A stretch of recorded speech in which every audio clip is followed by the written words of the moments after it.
Hello and welcome to GNRS510 Group 5 presentation on the Bowen Family Media presentation. My name is Howie and I'm in Group 5 like I said, and this is for Family Theory. My classmates are Michael Corbin and Ashley Maxwell. Hello. We will be talking about the nuclear family emotional system, which is part and partial to our group, as well as introducing our families and how it relates to the Bowen family theory. So the nuclear family emotional system is the description is that the nuclear family manages differentiation and anxiety with conflict, distance, over and under functioning reciprocity, which at extremes can lead to dysfunction in a spouse and child focus. People engaged in conflict fight, argue, blame, and criticize each other. Partners who distance tend to be emotionally unavailable and to avoid potentially uncomfortable, though important topics. Reciprocity in relationships occurs when one person takes on responsibilities for the twosome.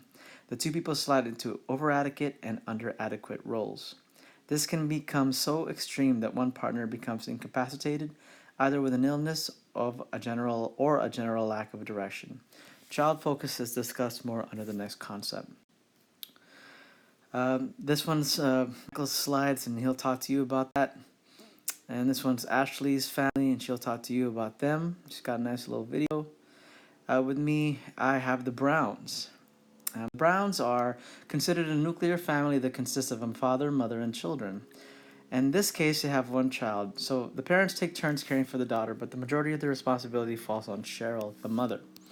She stays at home and runs the household due to the long absences that are required for Christopher's job as a naval officer. So we've got Chris, Cheryl, and Amelia. They currently live in San Diego, a little east of downtown called Spring Valley. They find that this is a quiet enough place with an accommodating school that is amenable to Amelia, the daughter with special needs. Currently, because of Amelia's younger age, Cheryl is not as focused on physical health as she is on mental health needs, not just for her daughter, but for her as well. She once suffered from severe anxiety and depression. So basically, these are a family of three, and the two parents are in their mid to late 30s. Currently, Cheryl is. No, I'm sorry. Always. Cheryl is the mother of Amelia, and Chris is the father of Amelia. They met in high school. They were actually high school sweethearts, and they have had only one child and have both been married to only each other.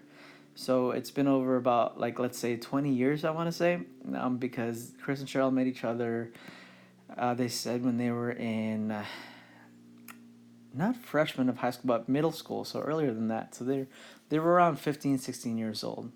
And that's when they fell in love. And that's after a while they got married. But immediately afterwards, Chris went into the Navy. And so Cheryl had to find a way to be able to adapt and become a independent and on her own. Currently, Cheryl is the youngest of three children. She's got an older sister, an older brother whom she is not as close with, and herself. She comes from a divorced family where her dad is remarried and her mom stays happily single. Whereas Chris has also come from a divorced family. His father worked at the Air Force, which was the motivation for him to go into the Navy, whereas Chris himself went into the Navy, then got a college degree on his own, and then became a naval officer. So he worked really hard, and so does she. I know that she's a very good student, so she's very particular, but she's one of the most understanding people I've seen, and she's quite self-analytical, and I think it's going to help her a lot with the rest of the family, and I'll talk about that more. So Michael will talk about his main focus, and Ashley will talk about her main focus. And then for me, the main focus of my visit is to assess the Brown family and to determine how they are cohesive despite the health conflicts that they encounter. Amelia, the only daughter in the family, is on the autism spectrum. Cheryl first noticed since Amelia was such a quiet baby. However, when she began wanting to communicate more, Cheryl began noticing that Amelia was extremely frustrated at not coming up with the words in order to express her desires. A visit to the medical office marked that Amelia was doing well physically but was falling back on developing a vocabulary fast enough. She was diagnosed as being on the spectrum and having expressive aphasia. This has caused some arguments between mother and daughter since Chris was almost always far away.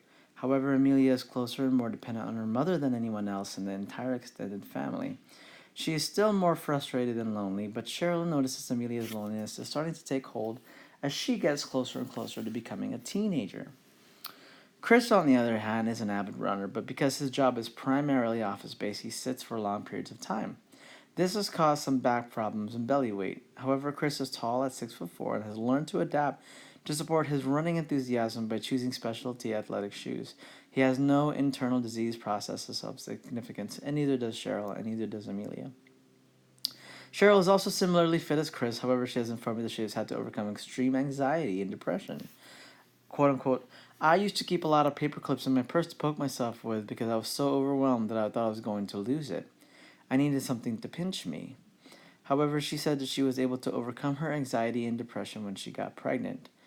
So suddenly my life was no longer about me, and I knew that I had to overcome these feelings in order to take care of this little girl. She takes solace in the fact that she can conquer this debilitating disease without medication such as SSRIs.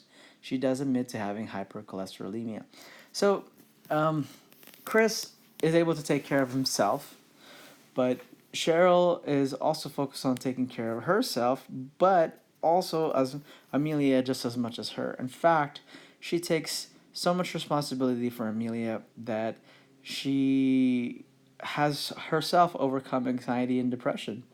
So basically, she told me that because Amelia was her daughter and she had to take good care of her, her own health and mental health, not that it didn't matter, but it was more like she said, if I recall, that it was something that wasn't as important anymore. So her extreme anxiety and depression was no longer something that needed to hold her back because she needed to focus on somebody else, and that was her daughter, Amelia.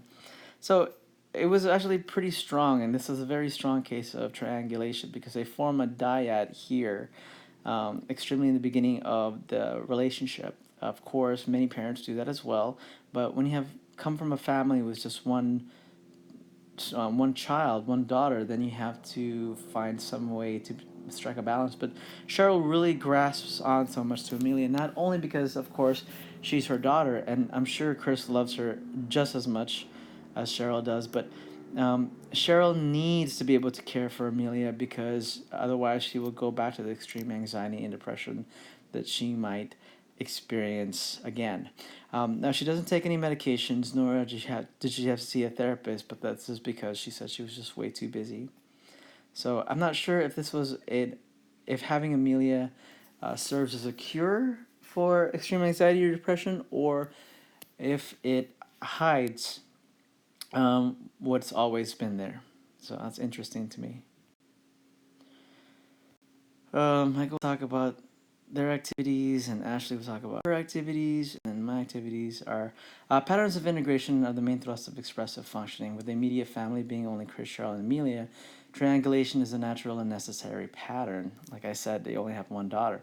However, However, their communication is not as common and direct as the traditional nuclear family system's way of talking.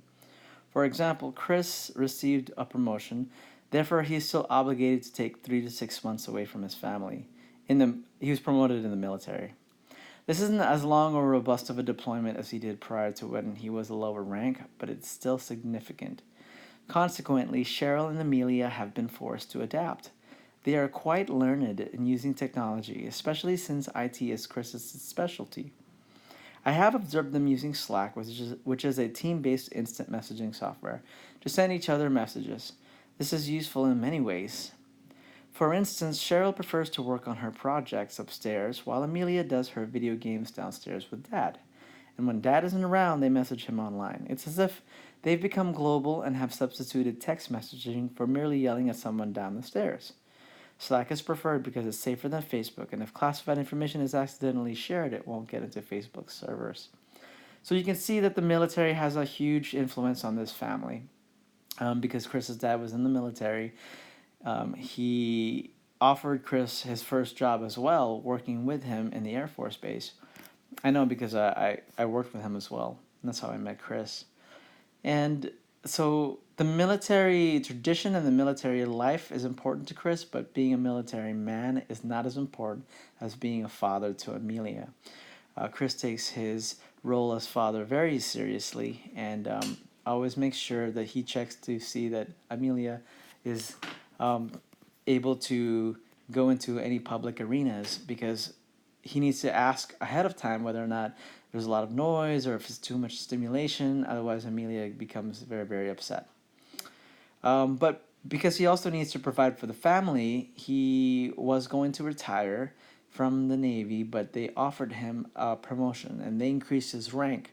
So, as a higher ranking officer, he has increased responsibility, increased pay, but he doesn't have to leave the house as much. He can do a more of a 9 to 5 job. However, the pressures of being a high ranking officer does not make it any easier for him and actually takes a lot of time from him caring for Amelia and then giving Cheryl some time. So it's really up to Cheryl to be able to find the balance and to be able to teeter totter the family between Chris's absence and Amelia's need to communicate. Also have expressive functioning as video games. They love video games.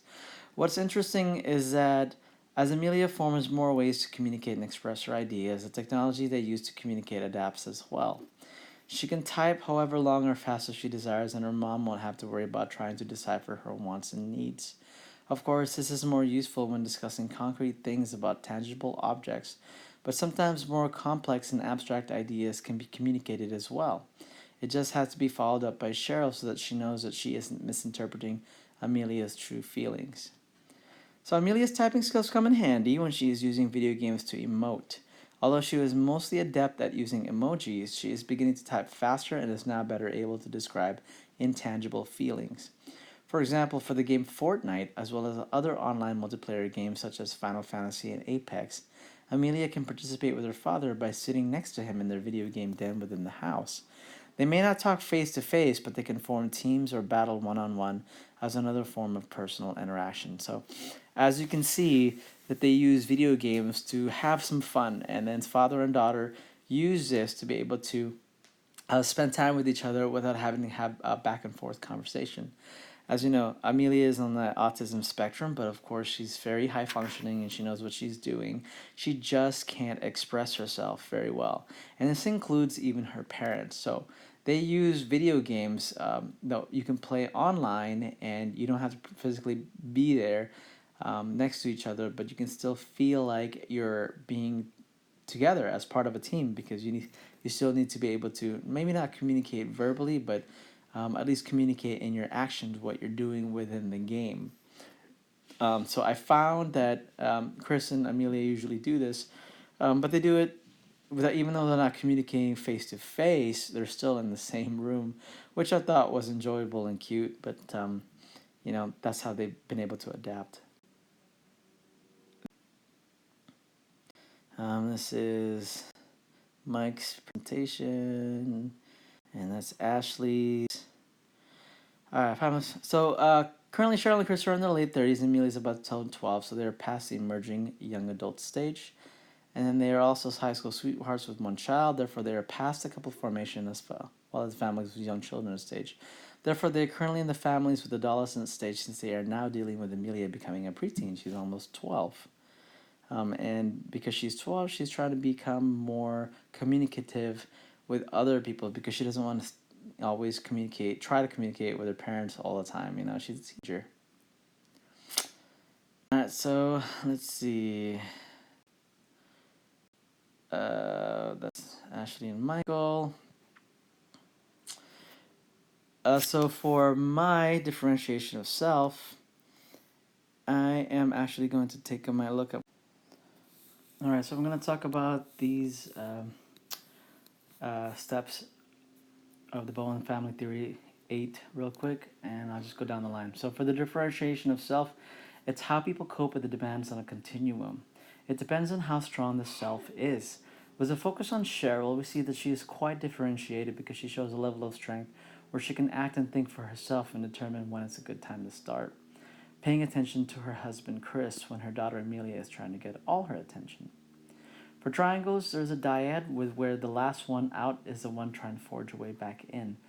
Um, Usually that's Chris, and Cheryl is the one controlling the triangulation because she's the one that always has access to Amelia. Amelia is a minor, and Cheryl is an adult, so she can be a little bit more controlling of how Amelia spends her time.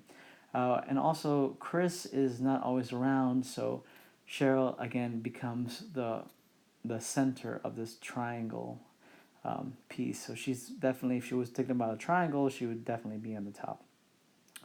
Nuclear family emotional process. This is not as pleasant as the other topics, but still important because having an ineffective coping mechanism makes it difficult for children to develop their own healthy coping mechanisms. So, although Cheryl fights depression and is able to hold it back through sheer force of will and dedication to her family, she still may have to face the demon of where the depression comes from.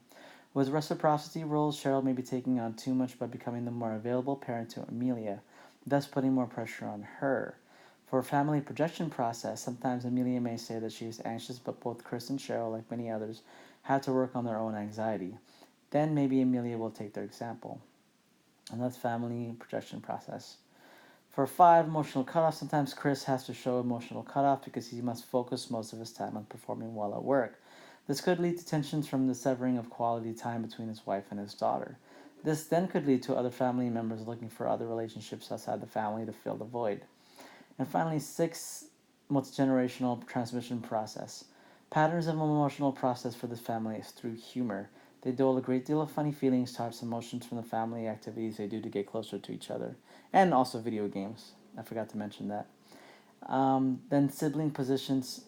This does not apply to Amelia since she is an only child. Chris was always the one who wanted to perceive being responsible, however, because he was the oldest, but he also enjoys making people laugh. Chris likes to play the role of the provider, whether that be emotional or financial, because he was the oldest out of 3 brothers, whereas Cheryl was the youngest. So she likes to nurture and be nurtured, according to my opinion. And number 8, social emotional process. The Browns may be susceptible to anxiety at certain times, which is probably why they choose to live in a big house at a more rural part of the city. And that's my analysis.